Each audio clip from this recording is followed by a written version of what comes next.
Hospital Padre Zé. A defesa encaminhou ao juiz de direito da 4ª Vara Criminal da Comarca da Capital uma resposta à acusação, onde arrola 36 testemunhas. Dentre essas testemunhas estão religiosos, padres, pessoas próximas ao Padre Egídio, e também políticos das esferas que você imaginar, tá? Eu estou ao vivo com o advogado Luciano Santoro, que integra a defesa do Padre Egídio e vai conversar conosco. Doutor Luciano, seja bem-vindo, é uma satisfação tê-lo conosco aqui. O que a defesa pretende arrolando essa quantidade de testemunhas e principalmente nomes conhecidos, tanto da igreja quanto da política? Boa tarde. Boa tarde, Paulo.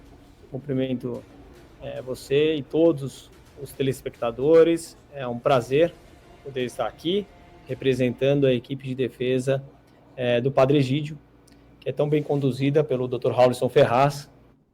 E, na verdade, o que nós queremos aqui é com que essas pessoas, todas arroladas, elas possam vir a juízo, na instrução processual, e elas darem a sua contribuição, cada um na esfera daquilo que elas conhecem sobre os fatos.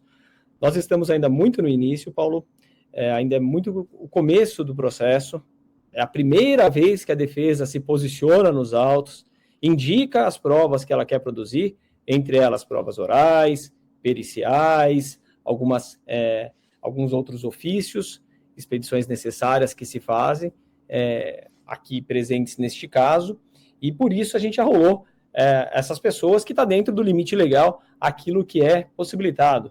A lei faculta para a gente arrolar 8 testemunhas por fato. Então, por isso que a gente acabou arrolando todas essas pessoas, e são pessoas que vão vir aqui a juízo apenas para dizer aquilo que elas conhecem, aquilo que elas participaram, aquilo que elas presenciaram, dar a sua contribuição. A testemunha, na verdade, é uma grande contribuição à sociedade.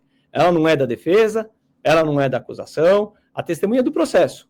E eu tenho certeza que o interesse do judiciário, do Ministério Público, da defesa e principalmente da sociedade é encontrar a verdade e nós podermos aí ter uma solução justa nesse caso. Entendi. Inclusive agradeço, doutor Luciano, ao senhor pela forma de dar essa explicação para o povo da Paraíba, principalmente aquelas pessoas que não têm conhecimento jurídico. Me diga uma coisa, quais são os próximos passos do processo, a partir de agora, e se existe algum pedido de habeas corpus em tribunal superior que foi solicitado pela defesa em favor do Padre Egídio? Bom, com relação aos processos, nós temos 2 processos hoje. Esses processos, eles seguem o seu rumo natural. E o que é o rumo natural? Então, explicando aí para os telespectadores que não participaram de processo, ainda não têm esse conhecimento. Agora que a defesa apresentou as suas provas iniciais, a primeira oportunidade, a gente não fala ainda muito sobre o mérito neste momento, porque a defesa é sempre a última a falar, é a única vantagem que a defesa tem no processo, é falar por último. O Estado tem todo o aparato, a defesa só tem a palavra e a palavra final. Então, aqui a gente apresentou a nossa defesa, a nossa resposta à acusação, ela será submetida à análise do magistrado, que vai verificar quais são aquelas provas que ele entende que são pertinentes de serem realizadas. Começa-se a instrução processual, realizam-se as perícias indicadas, ouvem-se as testemunhas, primeiro de acusação, depois a de defesa, depois nós temos alguns esclarecimentos de peritos quando há necessidade, termina essa produção probatória, o réu é interrogado e apresentam-se as alegações finais das partes para sobrevir uma sentença. Este na parte processual. Com relação à liberdade, Paulo, e sendo bastante objetivo, a defesa entende que o padre não deveria estar encarcerado.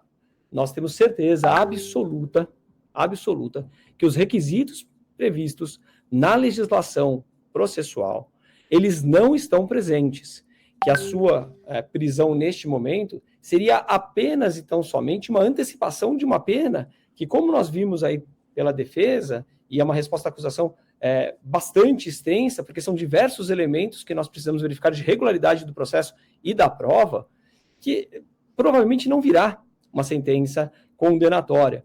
Portanto, não podemos falar uma antecipação de pena porque a nossa legislação proíbe. E proíbe pela Constituição Federal, proíbe pelas convenções assinadas, proíbe pelo Código de Processo Penal. Então, nós concordamos com o juiz de primeira instância quando ele disse que não estão presentes os requisitos da prisão preventiva, que seria garantia da ordem pública, garantia da instrução processual ou aplicação da lei penal. E ele que está próximo ao processo disse, isso não está presente nesse caso. Então, a ele tem que ser aplicado o mesmo regramento de qualquer outro réu, responder o processo em liberdade. Ainda mais em um caso onde não há violência, não há grave ameaça e não se trata de crime hediondo. Doutor Luciano, só para finalizar, desde já agradecendo a sua disponibilidade em atender ao nosso convite. Desde quando houve a saída do advogado que primeiro patrocinou esse caso em que envolve o Padre Egídio, muito se falou de uma possibilidade de uma colaboração premiada, uma delação por parte do ex-diretor do Hospital Padre Zé. Existe alguma delação em curso ou a possibilidade dela acontecer, doutor Luciano? Paulo, eu entrei no caso há muito pouco tempo, a pedido do Dr. Raulison Ferraz, que para mim é um dos maiores criminalistas deste país, se não o maior, e ele me pediu auxílio aqui, porque é um processo muito longo, são milhares e milhares e milhares de páginas, então eu estive concentrado, até pela minha distância física, Paulo, estou em São Paulo, não estou em João Pessoa, eu estive concentrado na análise das milhares e milhares de páginas que compõem os processos, que compõem os procedimentos levados pelo Ministério Público.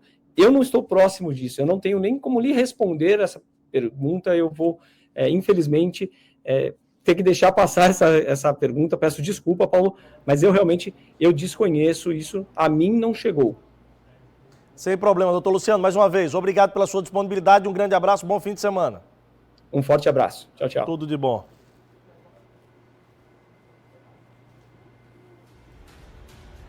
É a segunda vez que eu faço essa pergunta. Há advogados que defendem o Padre Egídio, mas são advogados diferentes. E a resposta não vem.